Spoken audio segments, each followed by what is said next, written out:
Most people believe they are free to think, to choose, to live on their own terms. But what if that freedom is an illusion? What if the choices you make every day, the career you chase, the people you admire, even the values you claim as your own, are not truly yours, but the product of invisible forces shaping you from the shadows?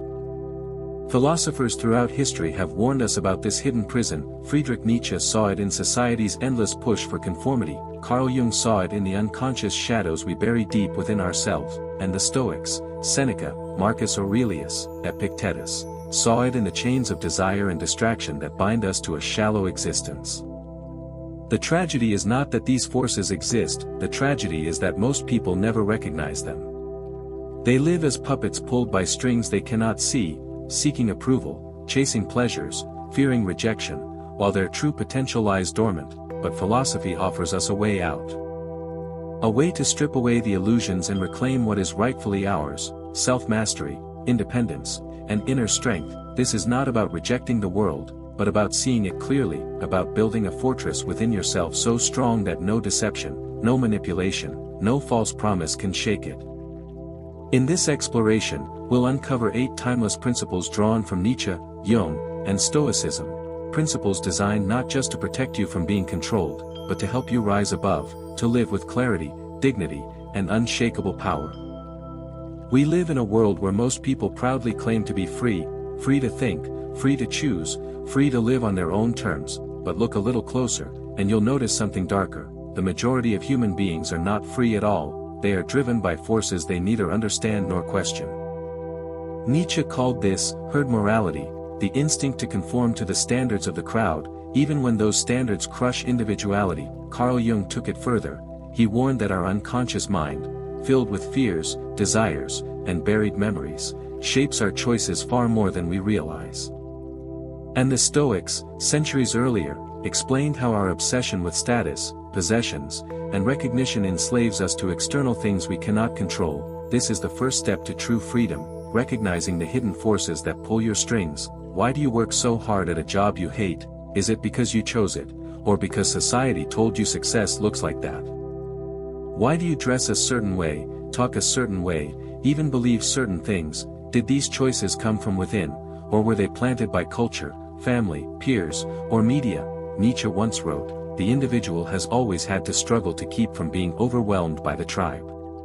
Most people lose that struggle. They think they're independent, but they're just copies of the same pattern. Philosophy teaches us that unless you question, you are controlled. Unless you pause and examine why you think what you think, you're living someone else's script. The hidden forces of culture, fear, approval, and desire run deep, but the moment you see them, you weaken their power. Awareness cuts the strings, and from there, the journey to real freedom can begin. Every human being carries a shadow, those hidden parts of ourselves we don't want to face. Carl Jung explained that the shadow contains repressed fears, impulses, and truths about who we are that we deny it because it makes us uncomfortable, that we pretend to be purely rational, moral, and controlled, but beneath the surface, darker forces whisper. The problem is this: whatever you repress does not disappear, that it grows, that it leaks into your actions. It sabotages your relationships, your ambitions, your peace of mind. You think you're making choices freely, but in reality, you're being pushed by parts of yourself you refuse to acknowledge. Jung warned, until you make the unconscious conscious, it will direct your life and you will call it fate. Most people blame luck, timing, or others for their failures, but in truth, it is often the shadow, unseen, unacknowledged, that holds the strings. The Stoics also practiced shadow work in their own way. Each night, Seneca would review his actions, asking, "Where did I give in to anger? Where did I act without wisdom? Where did I betray my principles?" This wasn't self-punishment, it was liberation. By facing flaws, they prevented the flaws from controlling them. To confront your shadow is not to destroy it, but to integrate it. Your anger may become strength, your fear may become caution, your selfishness may transform into self-respect. Ignoring the shadow leaves you fragmented, owning it makes you whole, and wholeness is freedom. Most battles are not fought in the world, but in the mind. Your inner dialogue, the constant stream of thoughts, doubts, and judgments, shapes your reality more than circumstances ever could. The Stoics understood this deeply. Epictetus said, "You may not control events, but you can control how you interpret them." Marcus Aurelius filled his private journal with conversations with himself, training his mind to remain steady amidst chaos. But here's the truth: most people don't master their inner dialogue. They are mastered by it. Point 1 insult repeats in their head for days. Point 1 mistake becomes a lifelong identity. They let their mind become a tyrant, dictating fear, shame, and despair. Nietzsche also recognized this, that he believed strength begins with the ability to speak to yourself with honesty and courage. To silence the voice of conformity, and replace it with a voice of power. Jung took it further, teaching that the unconscious speaks to us through dreams, symbols, and intuition. If we ignore this dialogue, we miss guidance from the deepest parts of ourselves. Mastering inner dialogue requires discipline. You must pause when your mind floods with negativity, challenge it, ask, is this true, or is this fear, is this my voice, or someone else's echo? Every moment you redirect your thoughts, you reclaim power. The world outside may be chaotic, but the world inside can remain unshaken, and once you control the conversation within, no external voice can silence you. Human beings avoid suffering at all costs. That we numb it with distractions, drown it with pleasures, or run from it entirely. But Nietzsche argued that suffering is not a curse, it is the forge where greatness is born. That he declared, to live is to suffer. To survive is to find meaning in the suffering. Jung agreed. He saw that many psychological crises are not signs of weakness, but invitations to transformation. The pain we feel is often the psyche's way of pushing us toward growth. And the Stoics were relentless in this truth: life will hurt you, but your response determines your strength. Marcus Aurelius endured war, loss, and betrayal. Human beings are born with hunger, not just for food, but for recognition, status, wealth, and pleasure, and yet, the more we chase, the emptier we feel. This is the paradox that both Stoicism and Buddhism warned about. The moment you let desire rule you, you become its prisoner. It is to see clearly: pain is inevitable, but meaningless suffering is optional. When you give your struggle a purpose, to grow, to learn, to build strength, you transform it into fuel. The world cannot promise you a life without pain, but philosophy can promise this: when you face suffering with courage, it loses its power to break you. Instead, it becomes the very thing that makes you unshakable. Human beings are born with hunger, not just for food, but for recognition, status, wealth, and pleasure, and yet, the more we chase, the emptier we feel. This is the paradox that both Stoicism and Buddhism warned about. The moment you let desire rule you, you become its prisoner. Seneca explained that wealth never satisfies, because no amount is enough for the man who is not content with little. Nietzsche saw desire differently, but with equal danger. He believed most people's desires are not even their own, they are borrowed from society. Jung warned that unchecked desire often masks deeper wounds, filling the void of unhealed pain with shallow distractions. The trap of desire is endless because every fulfilled craving breeds a new one. Buy the latest phone, and soon you crave the next upgrade. Achieve recognition at work, and soon you hunger for more. And no matter how high you climb, the mountain never ends. The Stoics insisted on detachment, to enjoy without being enslaved. Marcus Aurelius wrote, "Very little is needed to make a happy life. It is all within yourself, in your way of thinking." Escaping desire doesn't mean rejecting ambition. It means questioning it. Do I want this because it aligns with my values, or because it feeds my ego? Does this pursuit add meaning, or just more noise?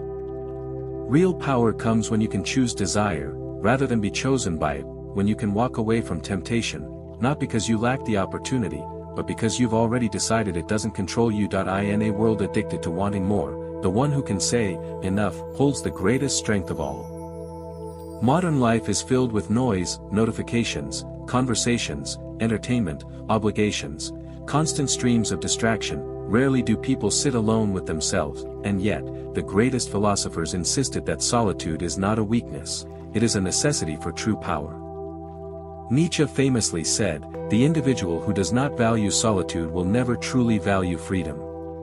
Jung argued that without solitude, you cannot hear the voice of the unconscious, the deeper truths about who you are. The Stoics practiced daily reflection, deliberately withdrawing from the crowd to strengthen their inner fortress. Why is solitude so important?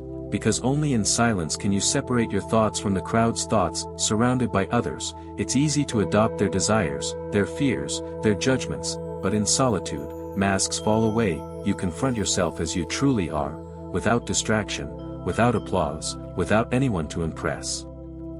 This confrontation is uncomfortable, which is why most people avoid it. They fear boredom, or worse, the truths they might discover about themselves. But running from solitude is running from self-knowledge. History shows that great minds, from Marcus Aurelius writing in military camps, to Nietzsche wandering mountains alone, to Jung retreating to his lake house at Bollingen, used solitude as fuel for insight. It was not isolation, but refinement. Time spent away from society sharpened their clarity. To embrace solitude, resist the impulse to fill every empty space with stimulation. No phone. No scrolling. No compulsive chatter. Sit with a notebook. Walk in silence. Breathe deeply. At first, the mind rebels, craving distraction.